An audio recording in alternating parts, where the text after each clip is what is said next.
Iran की जंग में तो सीजफायर हो गया है। पूरी दुनिया राहत की सांस ले रही है। बाजारों में उमंग है, कारोबारियों में उम्मीद है, लेकिन खालिस सियासी सवाल इस सीजफायर के माजी, हाल और मुस्तकबिल को लेकर है। क्या यह सीजफायर टिकाऊ है या जंग से भागने की ट्रंप की एक कोशिश भर? चीन के दखल से पाकिस्तान के ड्राफ्ट तक इस सीजफायर के अंदर की कहानी क्या है?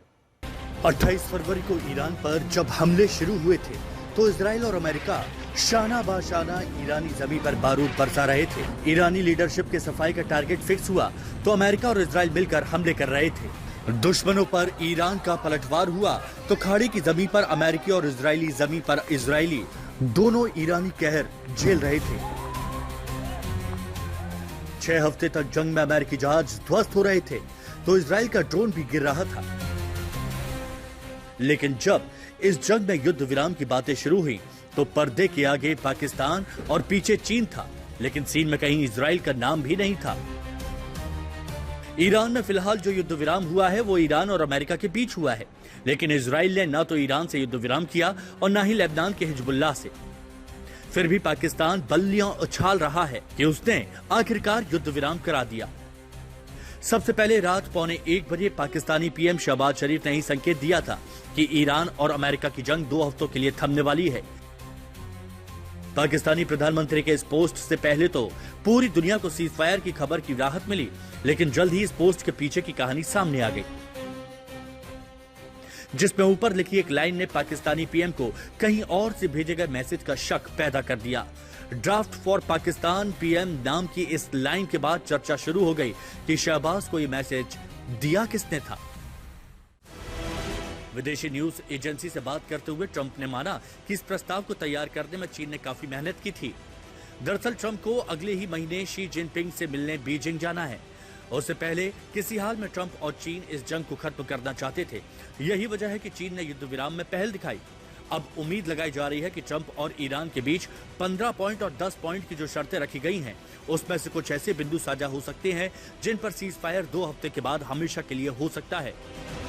मसलन ट्रंप की पहली शर्त हॉर्मुज खोलने की थी। ईरान को भी हॉर्मुज खोलने में ऐतराज नहीं है। दूसरी शर्त ईरान की ओर से थी कि प्रतिबंध हटाए जाएं, तो अमेरिका को इसमें कोई बड़ी आपत्ति नजर नहीं आ रही।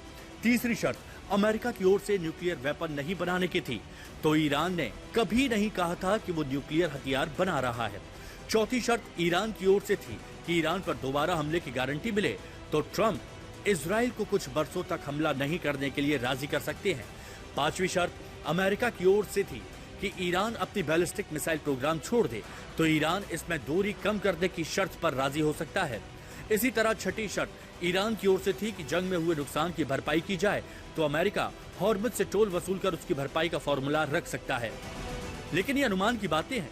जब ट्रंप और ईरान एक बार फिर से परमानेंट युद्ध विराम के बाद बातचीत के टेबल पर पहुंचेंगे, तभी इसकी उम्मीद की जा सकती है, क्योंकि ईरान के सुप्रीम नेशनल सिक्योरिटी काउंसिल ने चेतावनी दी है कि हमारी उंगलियां ट्रिगर पर हैं। दुश्मन की किसी भी गलती का पूरी तरह से जवाब दिया जाएगा। मतलब जंग का धुआं भी छटा भी नहीं है और ईरान ने फिर से जंगी धमकी देना शुरू कर दिया है। देखना होगा कि 2 हफ्तों के सीज फायर में शांति समझौते का ऊंट किस करवट बैठता है। आज तक ब्यूरो।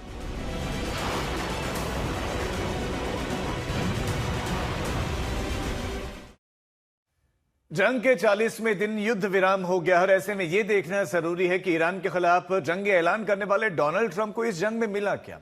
ट्रंप वैसे तो दावा कर रहे हैं कि उन्होंने हर मकसद हासिल कर लिया, लेकिन सच्चाई क्या है?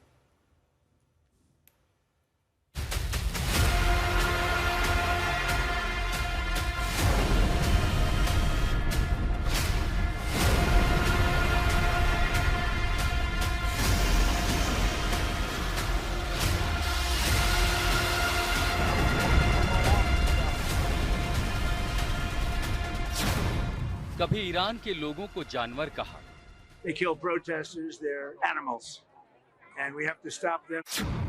कभी ईरान को गाली दी। Yesterday in your Truth Social, you called the Iranians crazy. True. What is your response to critics who say that I don't care about critics. कभी ईरान के पावर प्लांट और पुलों को उड़ाकर पाषाण युग में पहुंचाने की धमकी, तो कभी ईरान की पूरी सभ्यता को ही जमींदोज कर देने की चेतावनी। They can have no bridges, They're going to have no power plants. Stone Ages, yeah.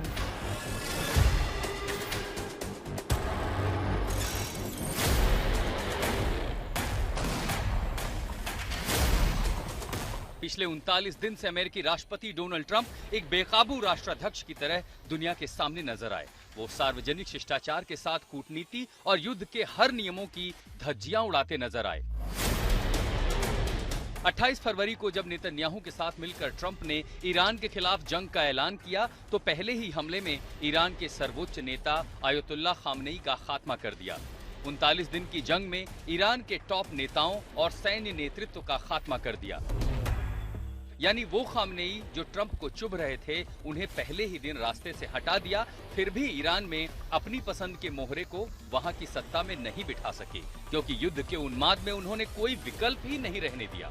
Iran के परमाणु कार्यक्रम को ट्रंप ने जंग छेड़ने की एक बड़ी वजह बताया था, लेकिन आज तक इसका प्रमाण सामने नहीं आया। They killed 45,000 people in the last month. More than that. I think it could be as much as 60. They kill protesters. They're animals. And we have to stop them, and we can't let them have a nuclear weapon. Very simple. न कोई तथ्य न प्रमाण, फिर भी Iran में स्कूलों को उड़ाकर मासूम बच्चों के खून से हाथ रंग लिए। ईरान के सबसे बड़े पुल को बम से उड़ा दिया। ईरान के हथियार डिपो उड़ा दिए। युद्ध के 39 दिनों में ईरान में अमेरिकी सेना के 10,000 से अधिक लड़ाकू विमानों ने उड़ानें भरी और 13,000 से ज्यादा टारगेट पर हमला किया। अमेरिका और इजराइल के हर उस ढांचे पर चोट जहां से ईरान को ताकत मिलती थी, लेकिन इतना सब करके भी वो ईरान से सरेंडर नहीं करवा पाए। अब जरा देखिए इसके उलट क्या कुछ हुआ। युद्ध के 39 दिन के भीतर नाटो के तमाम दोस्त ट्रंप से दूर होते गए, क्योंकि सबको लगा ट्रंप अपनी सनक में उन्हें लपेट रहे हैं। अमेरिका में उनकी लोकप्रियता बुरी तरह नीचे गिरती चली गई। हालात ऐसे हुए कि ट्रंप पर नेतन्याहू के ट्रैप में फंसकर जंग छेड़ने का आरोप लगा। खेल तब और बिगड़ गया जब ईरान ने युद्ध को मध्य पूर्व के उन देशों में भी फैला दिया जो अमेरिका के दोस्त देश हैं। रही सही कसर होर्मुज के बंद होने से तेल और गैस संकट ने पूरी कर दी। यानी परसेप्शन के नजरिए से ट्रंप के लिए युद्ध का दांव नाकाम साबित हुआ। हालांकि ट्रंप अब भी यही कह रहे हैं कि वो सभी लक्ष्य हासिल कर चुके हैं। आज तक ब्यूरो।